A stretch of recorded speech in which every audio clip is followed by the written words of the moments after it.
வணக்கம். இன்னைக்கு நாம பார்க்க போறது உலகத்தோட மிகப்பெரிய காவியங்கள்ல ஒன்னான மகாபாரதத்தை பத்தி தான். ஒரே ஒரு அரியணை, அதுக்காக நடந்த ஒரு மாபெரும் யுத்தம். வாங்க அந்த கதைக்குள்ள போகலாம். சரி, முதல்ல ஒரு விஷயத்த தெளிவுபடுத்திக்கலாம்.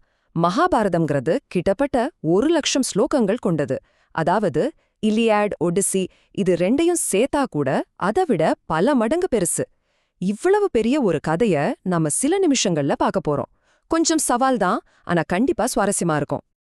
இந்த கதையோட மையம் ரொம்ப சிம்பிள். ஒரே அரியணை, ஆனா அதுக்கு உரிமை கொண்டாட 2 குடும்பங்கள். அவங்களுக்குள்ள இருந்த அந்த போட்டி தான் எல்லாமே. ஒரு பக்கம் பாண்டவர்கள், பாண்டுவோட 5 மகன்கள். வீரம், விவேகம்னு எல்லாத்துலயும் சிறந்தவங்க. மக்களுக்கு அவங்கள ரொம்ப பிடிக்கும். இன்னொரு பக்கம் கௌரவர்கள், 100 பேர். அவங்க அண்ணன் தம்பிகளோட திறமைய பார்த்து பொறாமப்படுறவங்க. இவங்கள வழி நடத்தினது பேராசை கொண்ட துரியோதனன். இப்போ இந்த கதையோட முக்கிய ஆளுங்கள பாருங்க. பாண்டவர்கள் பக்கம் வில் வித்தையில சிறந்த அர்ஜுனன், மலை மாதிரி பலம் கொண்ட பீமன், அப்புறம் தர்மத்தின் மறு உருவமான யுதிஷ்டிரர். கௌரவர்கள் பக்கம் எல்லாமே தனக்கு வேணும்னு நினைக்கிற துரியோதனன், அவனுக்கு மூளையா செயல்பட்ட தந்திரமான மாமா சகுனி. இவங்களோட குணங்கள் தான் கதைய நகர்த்திக்கிட்டு போச்சு. சின்ன வயசுல ஆரம்பிச்ச இந்த போட்டி எப்படி ஒரு பெரிய போருக்கு வழிவகுத்தது? அடுத்ததா நாம பார்க்க போறது சூழ்ச்சிகளும் துரோகங்களும் எப்படி ஒண்ணு மேல ஒண்ணு சேர்ந்து நிலைமைய மோசமாக்குச்சுங்கிறது தான். குறிப்பா 3 சம்பவங்கள் ரொம்ப முக்கியம். முதல்ல பாண்டவர்களை கொல்ல நடந்த ஒரு சதி. 2வது அர்ஜுனனோட ஒரு வெற்றி. அது கௌரவர்கள் மனசுல இருந்த பொறாமையே இன்னும் அதிகமாக்குச்சு. கடைசியா அவங்க வாழ்க்கையையே புரட்டி போட்ட ஒரு துரோகம். அந்த அரக்கு மாளிகை, அது வெறும் ஒரு அரண்மனை இல்ல, அது ஒரு மரணப்பொறி. எளிதில் தீப்பிடிக்கிற பொருட்களை வச்சு பாண்டவர்களை உயிரோட எரிக்கணுங்கிற ஒரே நோக்கத்துக்காக கட்டப்பட்டது.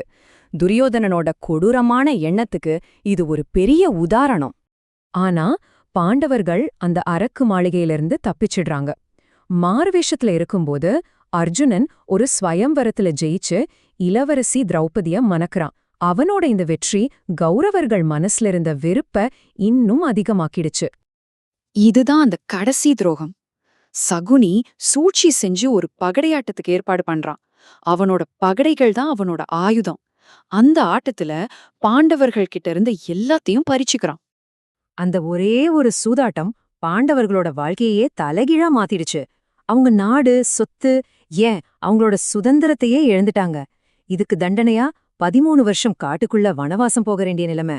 13 வருஷம் கழிச்சு பாண்டவர்கள் திரும்பி வந்து அவங்க ராஜ்யத்தை கேட்டப்போ துரியோதனன் ஒரு ஊசிமுனை நிலங்கூட தர முடியாதுன்னு சொல்லிட்டான். அப்போதான் புராணங்கள்லேயே மிகப்பெரிய யுத்தத்துக்கான களம் தயாராகுது. 18. இந்த எண் ரொம்ப முக்கியம்.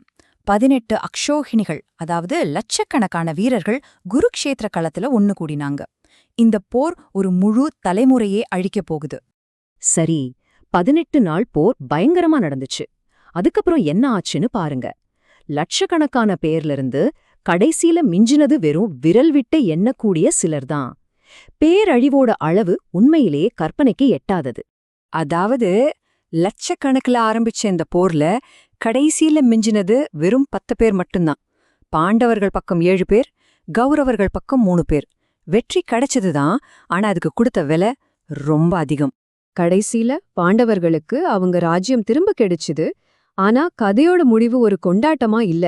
அந்த வெற்றியால ஏற்பட்ட விளைவுகளை பத்தி தான் அது பேசுச்சு. கௌரவர்களோட தந்தையான திருதராஷ்டரோட இந்த வார்த்தைகள் அந்த போரோட சோகத்தை அப்படியே காட்டுது. எல்லாரும் அவங்க சொந்தங்களை இழந்து நின்ன அந்த வலி வார்த்தைகளால சொல்ல முடியாதது. இதுல இருந்து நாம எடுத்துக்க வேண்டிய முக்கியமான விஷயம் என்னன்னா, பாண்டவர்கள் ஜெயிச்சது வெறும் நிலத்தை இல்ல.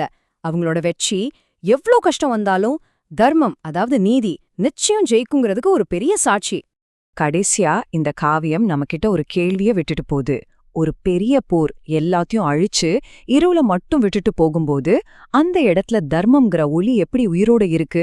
இது நம்ம எல்லாரும் யோசிக்க வேண்டிய ஒரு கேள்வி.